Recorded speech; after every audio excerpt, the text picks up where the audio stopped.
Hey everybody, and welcome to a Good Vibes Gaming discussion. I'm your host, Ash Paulson, and I am joined by my wonderful friends and GVG co-founders, Derrick Bittner and Steve Bowling, to talk about the state of Smash Bros. Ultimate, specifically our thoughts on the last two DLC characters to be released throughout the year.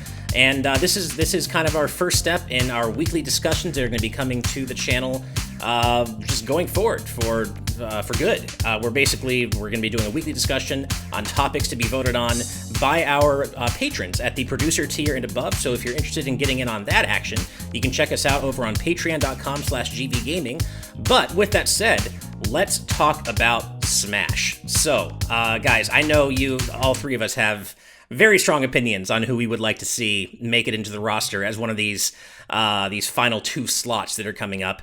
I still hope that maybe we'll get one more character after these last two, but I don't think it's going to happen. I think this really is the end. And how are you guys feeling about this? Like, just that we're finally kind of coming to the end of this long development process that started really with Smash 4.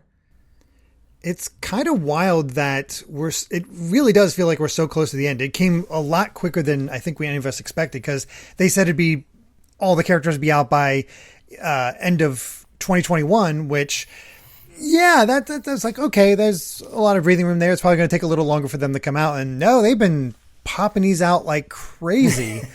And based off that, like, I'll be honest, I truly do think that the next DLC character will be revealed at E3. There's no doubt in my mind. I think so too. That makes a lot of sense to me. I mean, especially given the timing of Pyra and Mythra's release. That was in March. I believe it was like mid-March, right? So yes. Or was it April? Yeah.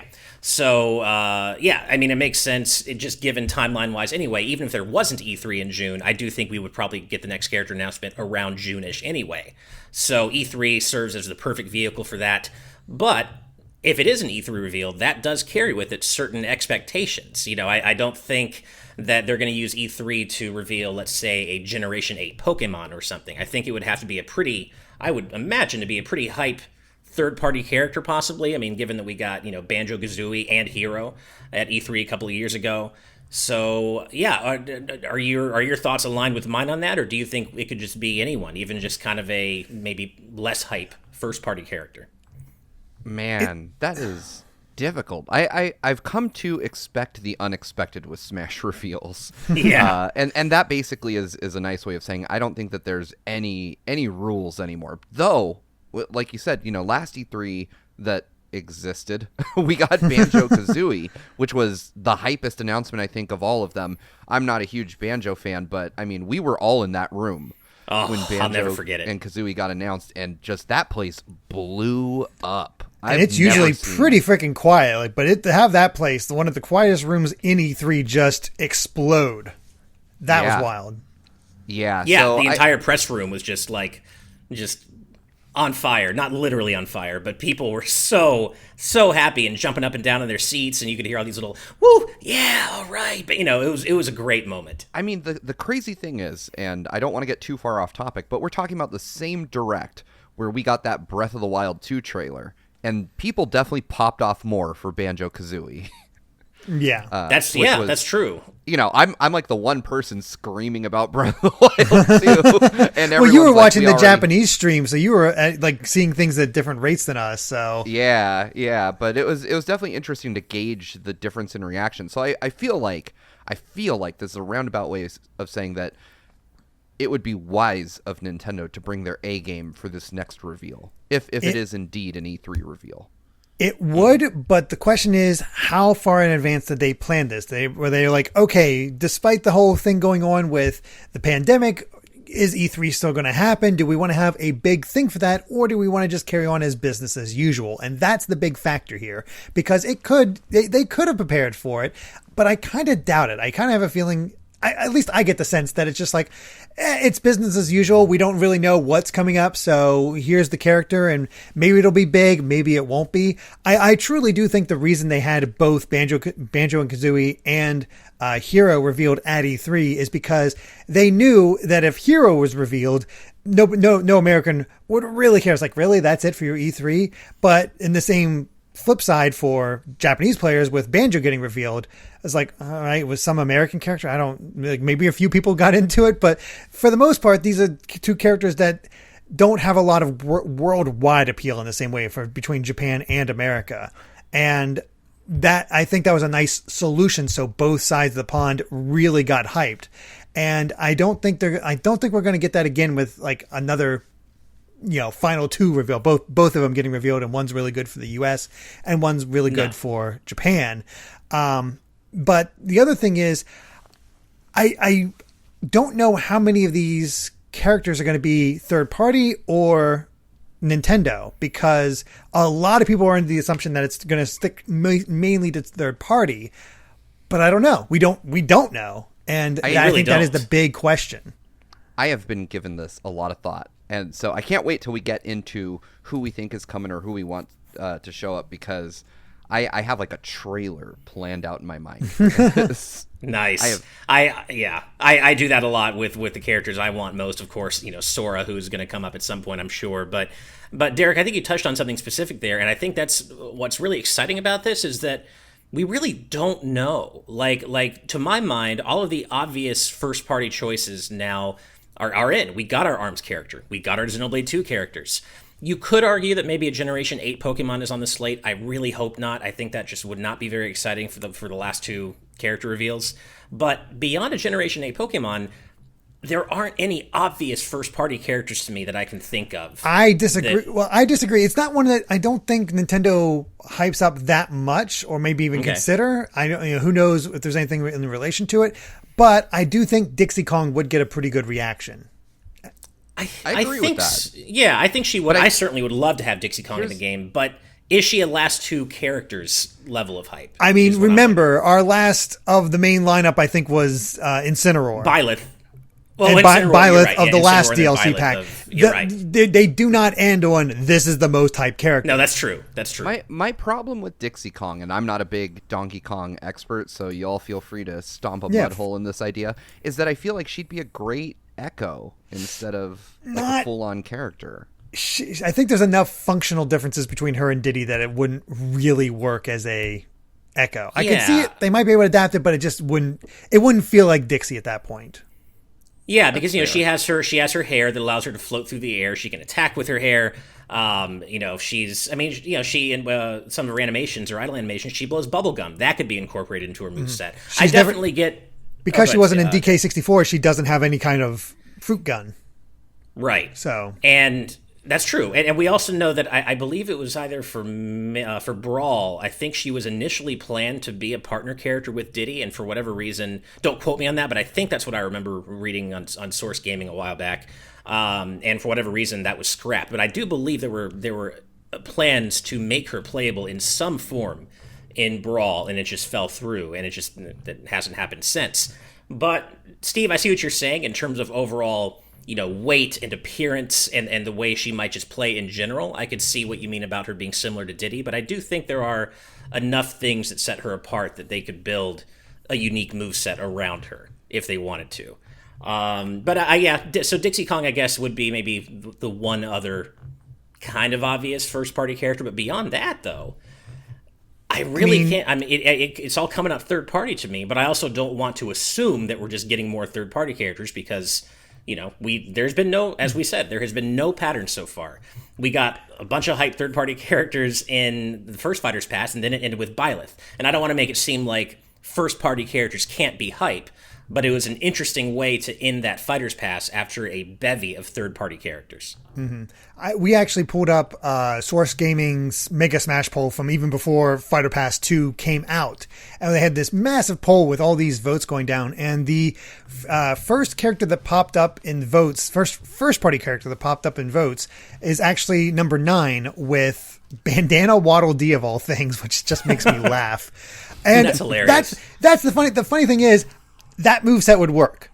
I think because of the spear moveset and the way Kirby games work, Bandana Waddle Dee has a perfect moveset for Smash. I don't know if it's necessarily exciting. I don't necessarily know if it would excite the people at large. It's just because Waddle Dee is not exactly an exciting character.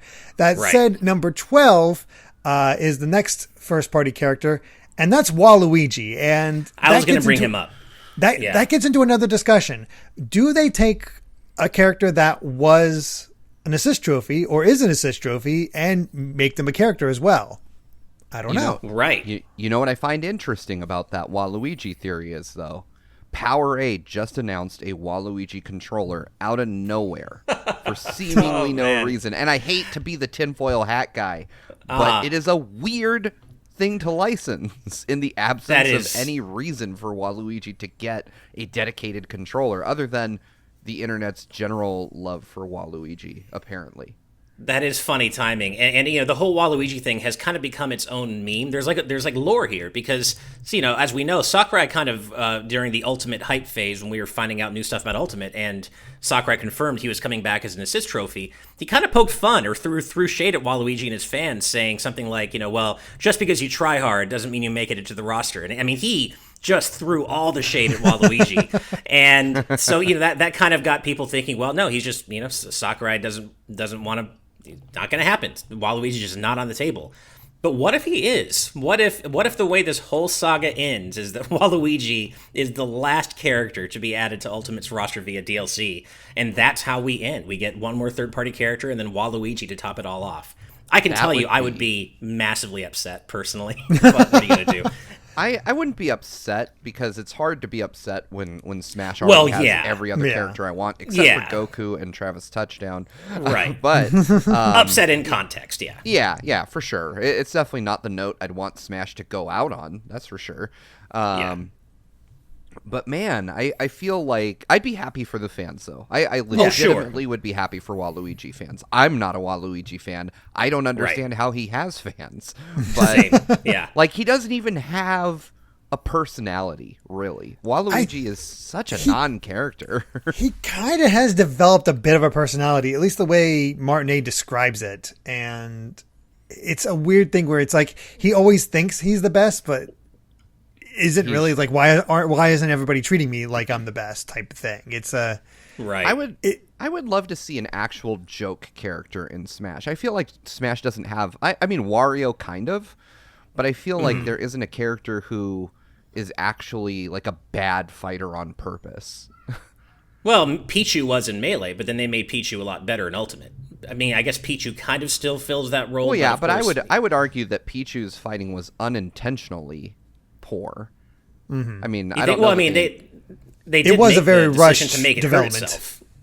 Yeah, that's true. fair. It was, the end of Melee. But, you know, Pichu does still hurt itself every time it uses electric attacks. So there is that. But and there are other characters like Duck Hunt. But I mean, I think that conceptually they're a bit jokey, but they're actually, you know, they're certainly viable just to play. We have Piranha Plant. That is a jokey character. So Piranha Plant. Yeah. That's the thing is Sakurai is really so good at this that he can make those really jokey characters feel like almost natural extensions. Like, oh yeah, like it was weird at first, but yeah, Piranha Plant part of the roster, sure.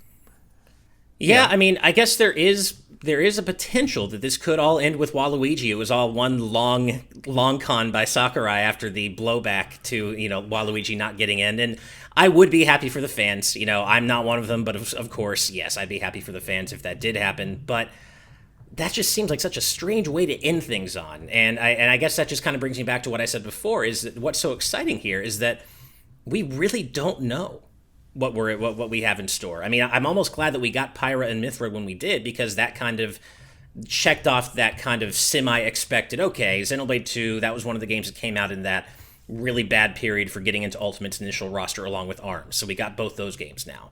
What's left? I see people throwing around Chun-Li a lot, and I see people throwing around either Tails or Eggman a lot. And I don't know if I think a third Street Fighter character is going to happen. I do think Chun-Li deserves to be here. She's, you know, the most important, prolific, iconic female fighting game character in the world. I think that Chun-Li should be here, and if not, it should have been her instead of Guile in the assist trophy. Yeah. But I don't know if I see a third Street Fighter character happening.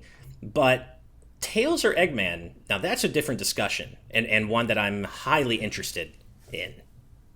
Yeah, I feel like they helped define the 16-bit era, and to not have them when you already have Sonic feels like an oversight. I mean, it clearly isn't, but it feels like it. Right. They are some of the most obvious choices, I would say, especially with the roster being as full as it is. Like, how does Sonic not have a partner to play off of?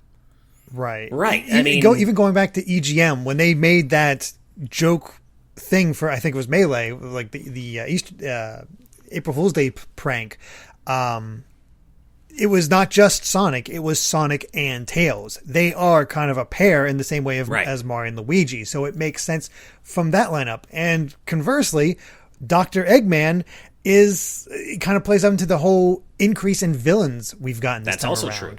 So either one would be an amazing partner to Sonic and would open the door for so much more music that would be in there. That's kind of like a big reason, like a new, better stage for Sonic, because I don't think he has a definitive stage yet. I don't think it's quite there. Well, he's got a few. He's got Green Hill Zone and Windy Hill Zone. Yeah, but I don't think either of those is like, oh my God, this is so great. You know?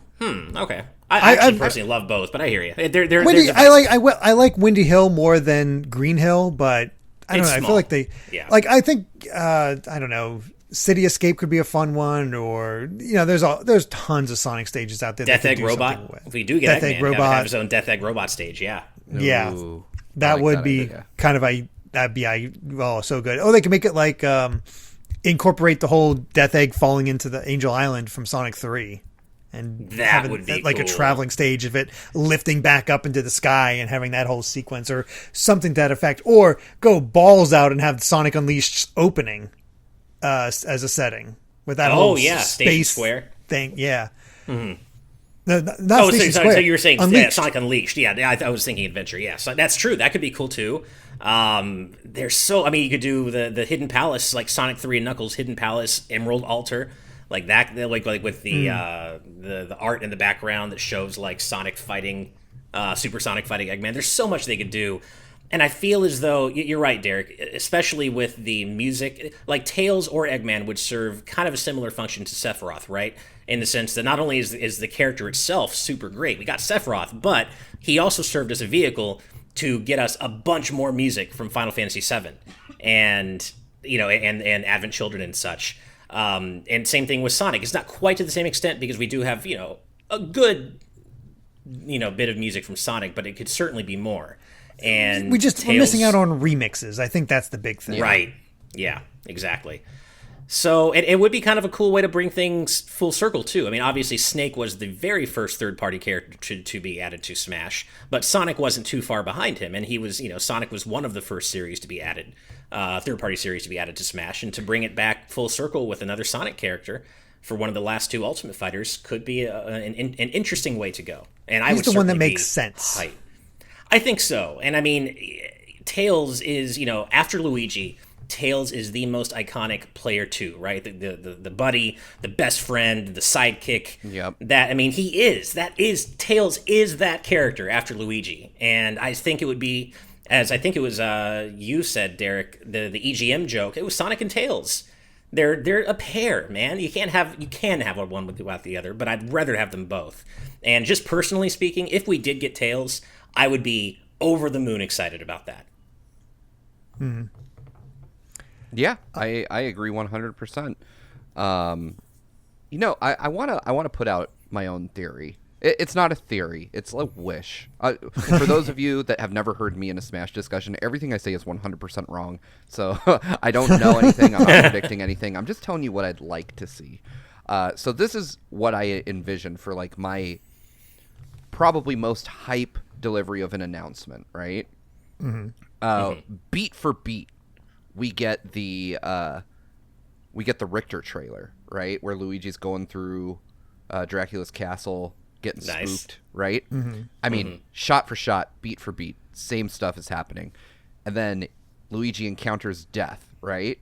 And right before Death swings his scythe and removes Luigi's soul from his body, Death gets impaled by a hook and then just dragged off camera, and you hear an explosion and a bunch of bones just roll along the ground towards Luigi. And then you just zoom in and it's Doom Guy. And then I was wondering where you were going with this. Okay. I wasn't like, what character is he going for? Yeah. You just cut straight to Doom Guy, and it goes to gameplay, and you're just showing him rocking people left and right, and then they do another cut to a short CG sequence, and Master Chief puts his hand on Doomguy's shoulder and moves him aside, and they reveal that Master Chief is Doomguy's Echo, and we're getting both Microsoft characters that are like at positions 3 and 5 on this survey, and they're just similar enough that it would work. Well, 3 and 8. Master Chief is number 8. I'm sorry, 3 and 8. Yeah, but I would love this, and people have been speculating lately. Phil Spencer, and in almost every Xbox presentation, for seemingly no reason, they have a Switch in the background. And the last time they had a thing on a shelf, it was the Xbox Series S just hiding in plain view for a bunch of months. And I'm just hopeful that there's some kind of... Because Sakurai mentioned that the characters were decided for marketing purposes or something to that effect. That he didn't have as much control as usual over the selection process. So I keep hoping, and I'm going to always hope, that we get some kind of announcement where xCloud or something is playable on Switch. And the flip side of that is that we get Doomguy, since Microsoft bought Bethesda in the meantime, and Master Chief in Smash in some way, shape, or form. That is my dream announcement. That would be next to Travis Touchdown, which I've written off and I don't believe is ever going to happen. This would be the thing that would hype me up the most, is to get these two characters. I mean, Doomguy, he has such a long legacy in gaming. He is the one character on this list that I can think of that has as deep ties to gaming's roots as, say, Mario or Sonic, and is not yet in Smash. So I would love to see him. I'd take Master Chief as like a bonus, but Doomguy is the one I'd really want to see. Especially since they have the whole Doomguy Isabelle connection thing now, too. That's true. Right. Yeah. That would feed into it. Sakurai would do a bunch with that as well. Oh, man. If we could get even just a Smash like photo of the day with like Isabelle sitting on Doomguy's shoulder and Smash, that would be hilarious. I would love it. That'd be great. Yeah, I mean, that could certainly be a thing. I feel like Master Chief is maybe a little bit more likely at this point than Doomguy, even though I do agree with you, Steve, that Doomguy is more important in a seminal way to, I mean, Doom almost single-handedly created first-person shooters as we know them. And so absolutely there is reason for Doomguy to be here. But I feel like from a marketing perspective, Master Chief it would probably get the nod over him, whether that's deserved or not. I mean, especially with Infinite coming out, it makes sense. Yeah, and it almost writes the splash screen for Master Chief almost writes itself, because it could just be Master Chief finishes the fight, literally as the last ultimate DLC character. I mean, depending on when it comes out, around October or so, by that point, Halo Infinite is not far from release, and boom. That's also true. Yep. Yeah, I can't say from a personal perspective, I wouldn't want either of them, just because, I'm not a big shooter guy myself, but I absolutely think that either of them would deserve to be here in Smash, and I would be very happy for their fans if that did happen. You were talking about... Okay. I was just going to say, by that same sort of thing, idea, like, Doomguy being the seminal originator of this genre to a degree, that's what you think of in the form of, first-person shooters. There's a couple other characters that are often trotted out that kind of work in the same way. Crash being another pillar of platforming and just that major character. It won Source Gaming's poll pretty handily by basically 250 votes, essentially. That's a big one. Ryu Hayabusa, again, a classic Nintendo character that is in the same way as like Simon. Everybody's talking about Simon before he was part of the roster. Like, part of that classic NES golden age.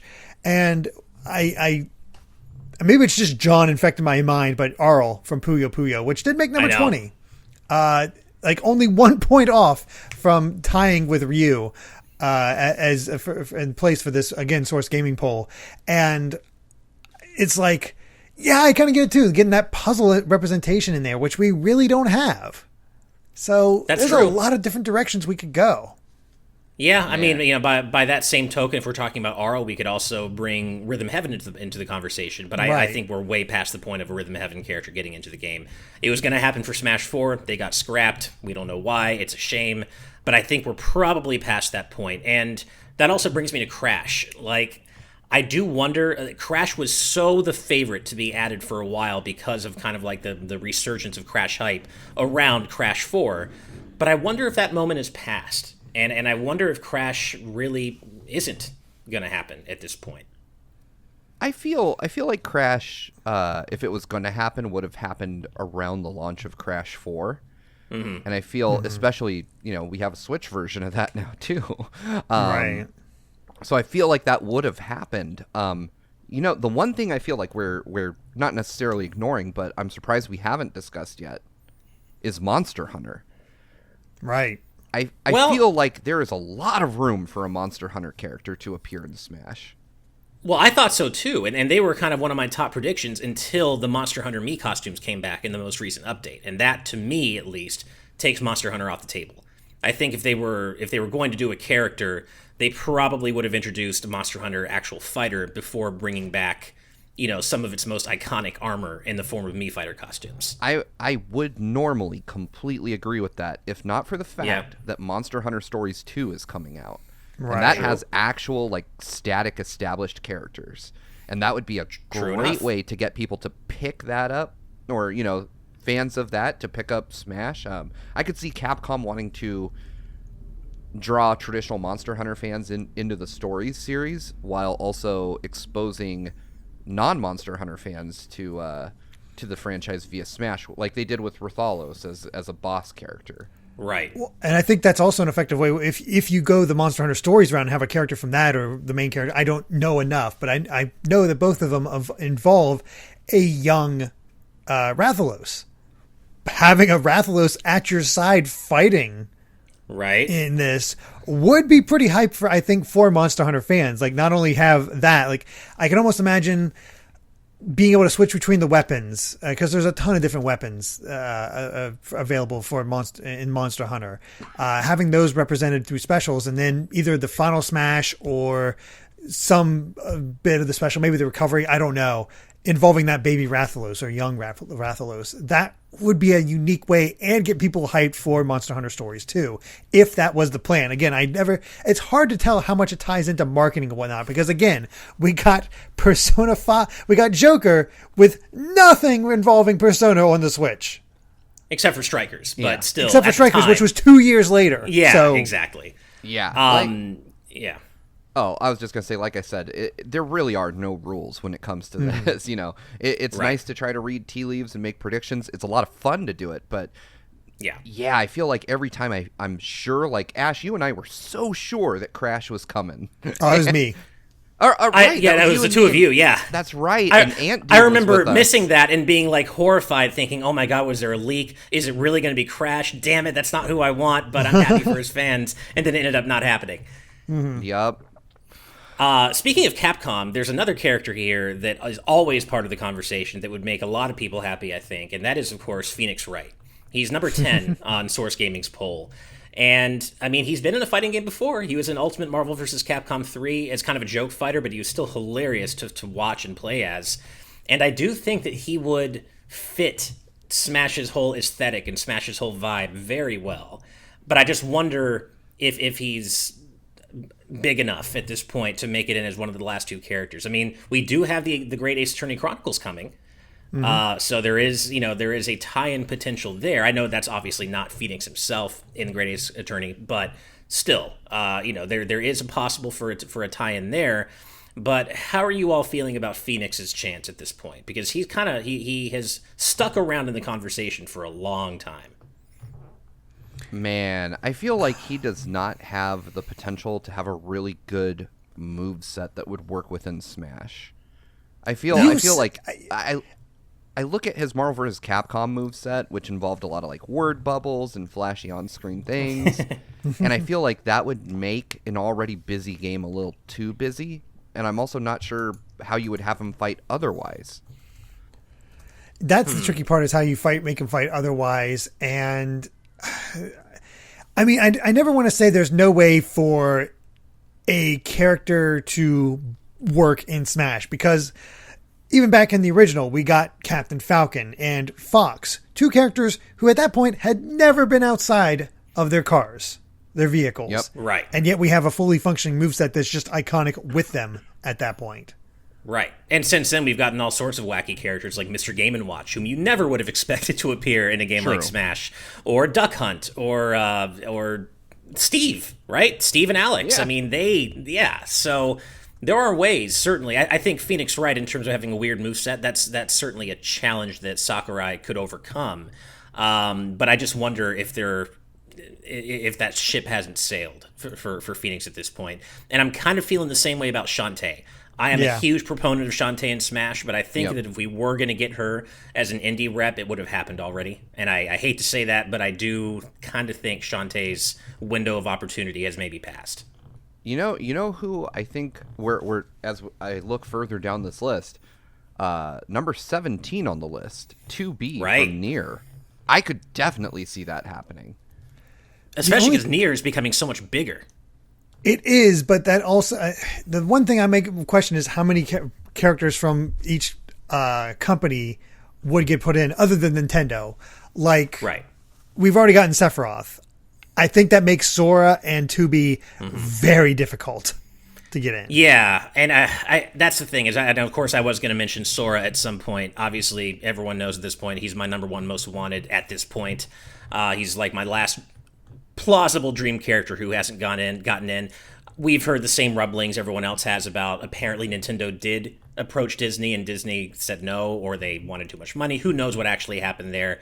Clearly Nintendo's aware that people want Sora, but I do think that there is reason to believe that Sephiroth kind of closes the door on that possibility and is kind of who we got maybe instead of Sora. Or maybe the plan was always to bring a Sephiroth as part of Fighters Pass 2. But I do wonder if yet another Square Enix character could be in the cards. I would be perfectly happy with that, of course. And it is a different series in both Sora and 2B's cases. But I do wonder if Sephiroth kind of closes the door on that. I feel like he does. Yeah. You're most likely right. I would like 2B. I think 2B would draw in a lot of folks that maybe don't necessarily play Smash, but like Nier. But I also feel like there's not a really great, unless there's, and there's always the possibility that there's stuff going on we don't know about between Nintendo and Square.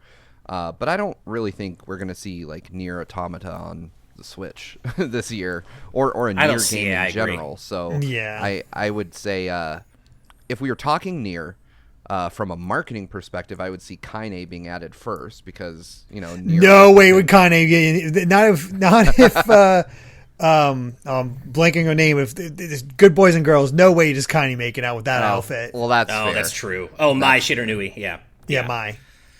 That is fair. I've not played. And Kaine's whole thing is she is foul-mouthed as all hell. Well, yeah. I mean, I was kind of surprised, to be honest, to see Travis Touchdown represented even as a Mii costume because he is also an extremely foul-mouthed character. I mean, there's, a scene in No More Heroes 2 involves him having sex so hard he blows the door off his room. So, I mean, it just goes to show that in terms of, and Bayonetta is a very sexy character. Exactly. But there's ways that it's like, if you just look at the character, you don't see that. With Kaine, it's all hanging out. I need to play that game, not because of that, but because I actually got it. Square Enix was nice enough to gift, or I'm sorry, it wasn't Square Enix. Microsoft was nice enough to gift me a copy for Xbox. So nice. I have it, and I've booted it up, but I've only seen like the opening cutscene. Yeah, it's good stuff. I intend to play it, but I'm looking at this list and I'm seeing. I wonder, like, the further we get down this list, the more I see characters that I'm just like, nah, no way, not happening. Like Scorpion, I would write off immediately, even though I do feel that Scorpion has a strong legacy with Nintendo hardware. Mortal Kombat was a big deal in the SNES days, and the fact that Nintendo kind of had the best port, they reversed Nintendo's stance on mature content. Well, only because the first Mortal Kombat was not ported properly. Mortal Kombat 2 has a good standpoint, but original Mortal Kombat sold better on Genesis just because it had the blood. I learned a valuable lesson when I was a kid getting the Super Nintendo version of Mortal Kombat 1. I was like, this isn't right. Where's all the fun? But the problem with Scorpion, and I think a Mortal Kombat character in general, is that Mortal Kombat 11 didn't even come out in Japan due to how excessively gory it is. Right. So I think, with an overall ban, not necessarily the series, but on the most recent game in the series, not even, in Japan, period, I I guess, I mean, you Right. can have Scorpion removed from that context, but I feel like that might kind of remove him from the list of potentialities. I think the problem with Scorpion is that, one, we've seen a Mortal Kombat character in a game without Mortal Kombat signature gore, and it did not do very well. That was MK versus DC Universe. Good point. You know, so people kind of tie those Mortal Kombat characters, however fortunately or unfortunately, to the gory nature of the franchise. And when you pull them out of that context, they lose something. Because their attacks, their moves no longer seem as heavy hitting or vicious as they were. Right. So I would see, you know, if I were Ed Boon or some of the folks at NetherRealm, I would probably feel like Scorpion's inclusion in Smash, while cool, would compromise his character a little bit. Potentially. Right. I think something just in characters that have a more likely chance. Speaking of Square Enix, you know, not having another because they had already got one.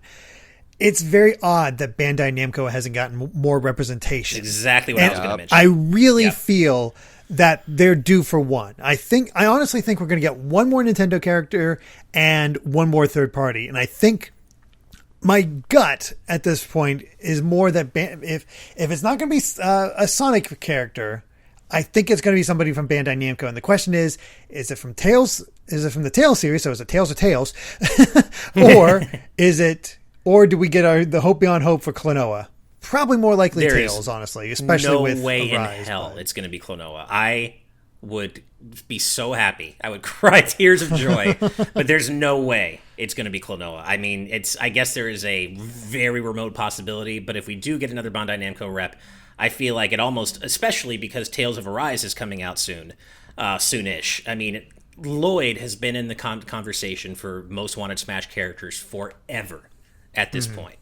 How could it be anyone, if there is going to be a Bandai Namco character, how could it be anyone other than Lloyd Irving, realistically, right? I mean, we thought we'd get maybe Miss Pac-Man as an Echo. That didn't happen. So I just don't see how anyone other than Lloyd is on the table. Maybe Yuri from Vesperia, but I feel like it's got to be Lloyd. I honestly believe that if we get a Tales character, it'll be someone from Tales of Arise. Just really, so you think so? So that they can promote their newest game. Yeah, I feel like Nintendo would definitely throw them, if they're letting them include a character at the tail end of the roster, that they would definitely, hey, you guys made the game, so we'll let you include a character of your choice. And as much as I think it would be the right move to include Lloyd, I feel like the business-minded folks at Bandai would probably choose something that is currently for sale or that will be soon, to drum up hype for whatever their latest offering is.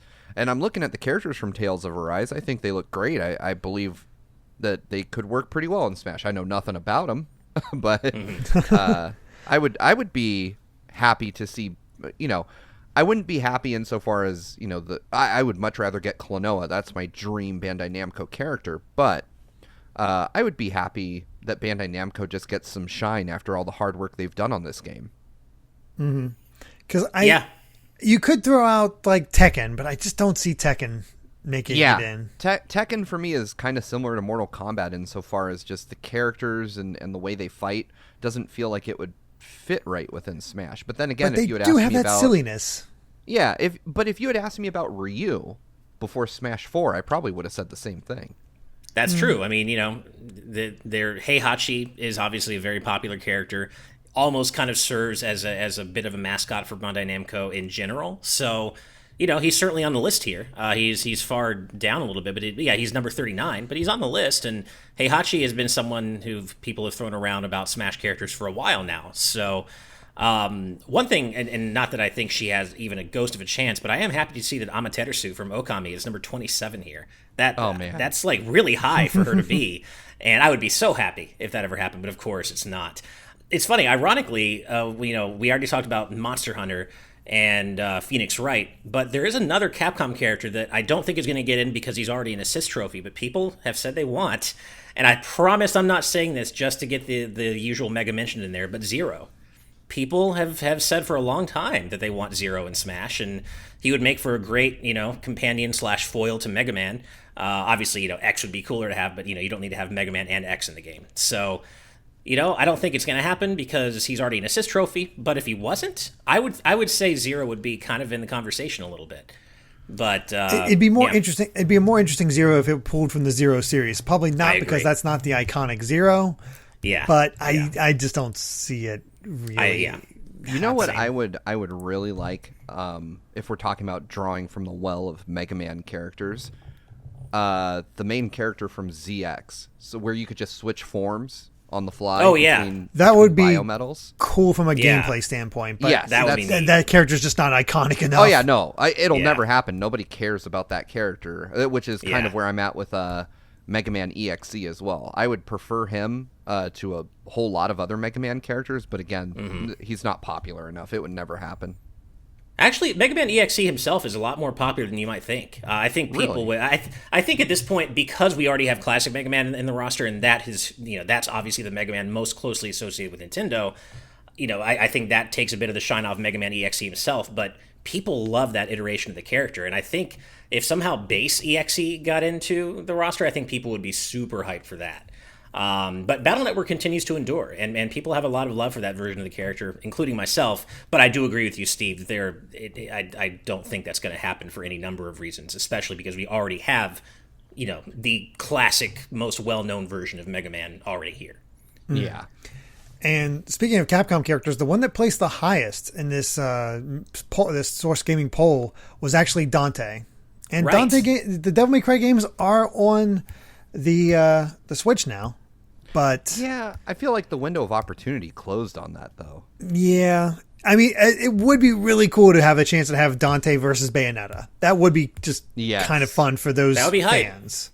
And a lot of people had convinced themselves. I can't remember which reveal it was, but there were a lot of people who set themselves up for massive disappointment by assuming that Dante was going to be one of the more recent reveals. Was it Byleth, maybe, who people thought was going to be Dante? I can't remember. But I have no idea. Violet. Yeah, I remember hearing that too. Right. And and Dante certainly would deserve to be here. He's obviously a huge action game character, one of the most popular of all time. Although he would piss off, much like Lloyd or another Tales of character would, he'd piss off the no more anime sword fighter crowd, which a lot of the last six characters we mentioned are basically exactly piss off that crowd. Yeah. So clearly Sakurai is not concerned about that, nor should he be. But yeah, Dante could still happen. Dante's in a weird place because I could still absolutely see him happening, but at the same time, as you said, Steve, I kind of feel like that window is passed, but not entirely. So I wouldn't be fully surprised to see Dante get added.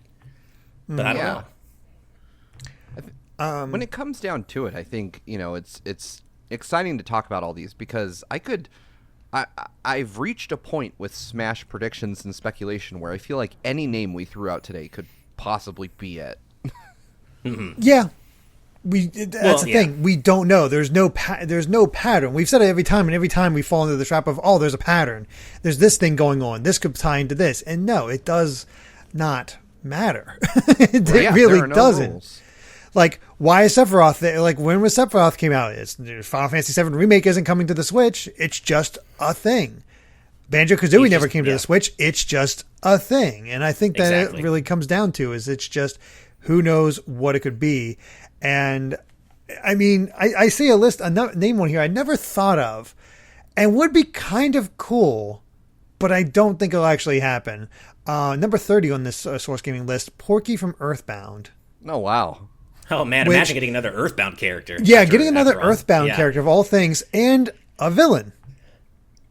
Right. So yeah, and we have talked about how there are more villains being added to the roster in Ultimate, and certainly, I mean that just brings the conversation back to Dr. Eggman, who I do think is absolutely one of the more likely choices for the last two characters, him and Tails. Mm-hmm. But Dr. Eggman does have the benefit of being a villain, and Ultimate's been very villain heavy as we've seen. So there, I think it just kind of that brings it back to our original point, which is we're in the not only in the end game now, but we really don't know who could be left.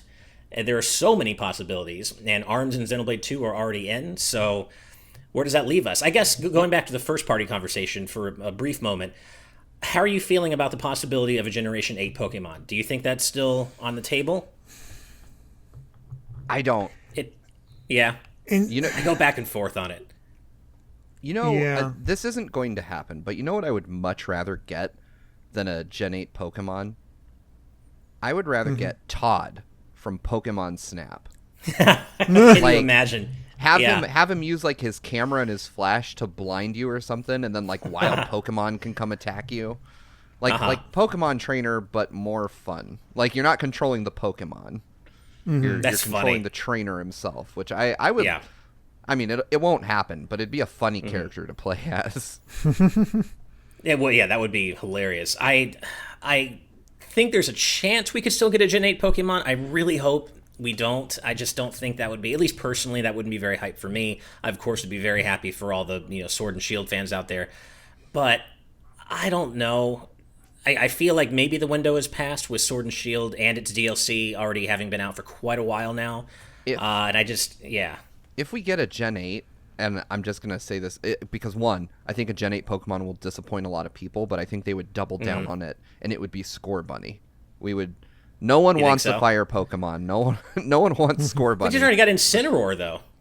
I know, that's why it would be more disappointing. Oh, man. Yeah, I think, and the thing is, Rillaboom isn't that, I've never seen Rillaboom mentioned as the most popular of the final evolutions.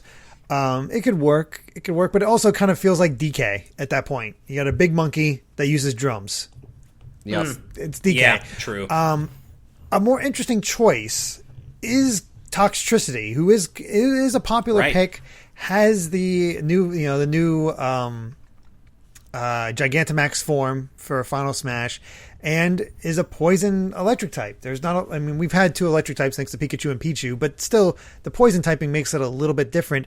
And the rocker aesthetic, definitely, there's a lot you can do personality wise with Toxtricity there. And I think that might be our best case scenario for a Pokemon from Gen 8. Yeah, Agreed. I think you're right. I just looked up Toxtricity because I wasn't familiar, and I like this design. It's a cool design. It's a fantastic design. Yeah. If we had to get one, I would prefer Toxtricity, but I will stick to my guns and say that if we caught one, because it's always this way, we would get Score Bunny, or rather, what's the fully evolved form? Cinderace. Cinderace, yeah. Yeah. That's where I believe we'd end up. Like, we got the sports star with Cinderace, we got the sniper espionage person with Inteleon, right? Yeah. And then a Rillaboom with the drummer. Yeah. So I mean, there are a few good choices for Generation 8 Pokemon. I just don't think that would be a particularly hype announcement for myself, at least. But I know there are people out there who would be happy to get another Pokemon, period. I think part of it is kind of like the Fire Emblem situation. I don't hate the fact that Byleth is in the game. Byleth is fine, and Fire Emblem's great. But there are so many Fire Emblem characters already, just like there are so many Mario characters and so many Pokemon characters. I feel like those three franchises just need a bit of a rest when it comes to Smash. And there is one first-party series that hasn't gotten a rep in a long time, and it's such an important series to Nintendo, which makes it even weirder, and that, of course, is Zelda. Do we think there's a chance we could get a Zelda character at this point, another Zelda character? Oh, man. I mean, if we want to go all tinfoil hats, Skyward Sword is coming out, and it has an interesting almost fighter-ready forms of both Impa and That's true. Groose. Yeah, and Impa has been a much more visible character lately, due to both Breath of the Wild but especially Age of Calamity, the original Hyrule Warriors. I mean, although she might just be conceptually too similar to Sheik, just as kind of a ninja. Yeah, that's the tricky part. So yeah, we've already got two ninjas. Yeah, I personally always wanted to see the OG Hyrule Warriors version of Impa get into the game because I just loved her design. Oh, give her that Naginata. Oh, it'd be beautiful. Yeah, right? We don't have a Naginata user in Smash, so that would be really cool. But, we could speculate all day on who it could be, but we have been going for almost an hour. So to wrap this up, I'm going to give you guys, the challenge I'm sure you thought was coming. Let's say Sakurai calls you on the phone and says, hey, Derrick, Steve, you get to pick the last two characters, but you have to tell me now. Who would you fill out the last two slots with? Derrick, let's start with you. Oh, boy. See, you want to dream big and all that stuff, but I always find myself kind of pulled back down to reality and what I find likely to happen. I know the fun of it is just like dream characters pop that out there, but I like having a little bit of realism to my picks. And honestly, I would choose. I feel like I got to go with Dr. Eggman and Shantae. Nice. Okay. I don't know. I've wanted Shantae for a while, and I like the idea of Dr. Eggman being in there. Mm-hmm. So, all right. What about you, Steve? I'm going to go a little more punk with my selections. I would choose Travis Touchdown and Beat from Jet Set Radio. Wow. Ooh. Wow. Okay. Out of Nice. left field there. Yeah, Okay, man. Gotta represent the Dreamcast, Nice. baby. I mean, mine's obviously pretty, obvious. I would pick Sora, but the second one is harder. But because this is ultimately Smash, I would like to get one more first-party character in there. So for me, it would be Sora and a Rhythm Heaven rep. I want so badly to see Rhythm Heaven repped in Smash. I think it deserves it more than like 3 songs and a Spirit or 2. But such as it is. But yeah, I think it would be Sora and a Rhythm Heaven character, although it hurts so much to not pick Tails or Klonoa as well. So right, that's the thing. Only 2 left. You're like, oh god, my choices are so limited. Yeah, but because we could easily. I mean, we did. We could rattle off 5, 10, 15 more characters that could be added to the roster, and we'd be happy. Yeah. Exactly, and that's and part of why I've more. said. Yeah, I mean, as much as Sakurai absolutely deserves the longest vacation in the world, I have so much respect for what he and his team have been able to accomplish, especially in the midst of a pandemic. I could never complain, and whichever the last 2 characters are, I could not be happier with this game and this incredible roster, and all my love and respect goes out to Sakurai and his team. But because this is Smash, and because we can speculate forever, I just want more. I want to keep it going. I want a Fighters Pass 3, but, obviously Sakurai needs the freedom to work on other projects that are not Smash. So if this really is the end, it's been an incredible ride. 100%. I couldn't agree more. Smash has got the greatest roster of any video game ever. So I'm happy with what we got. Yeah, it's video games, the video game, essentially. Pretty much. Well, with that said, I think that about wraps things up for us here. As I've said, this is our first and what will be many weekly discussions coming to Good Vibes Gaming. This one we came up with ourselves because we know that Smash discussions are a huge part of the reason that a lot of you got into our content in the first place. So we wanted to start off with that. But in the future, as I said, we are going to be having our patrons at the producer tier and above voting on our weekly discussions on the topics we cover. So if you're interested in having a say in that, you should head on over to patreon.com/gvgaming and check out all the tiers we offer and all the ways you can support us. But even if you can't do that, if you enjoyed this discussion, we would really appreciate it if you dropped a like and subscribe to our channel. But otherwise, that's about it for us today, so we will see you next time. Thanks, everyone. Bye.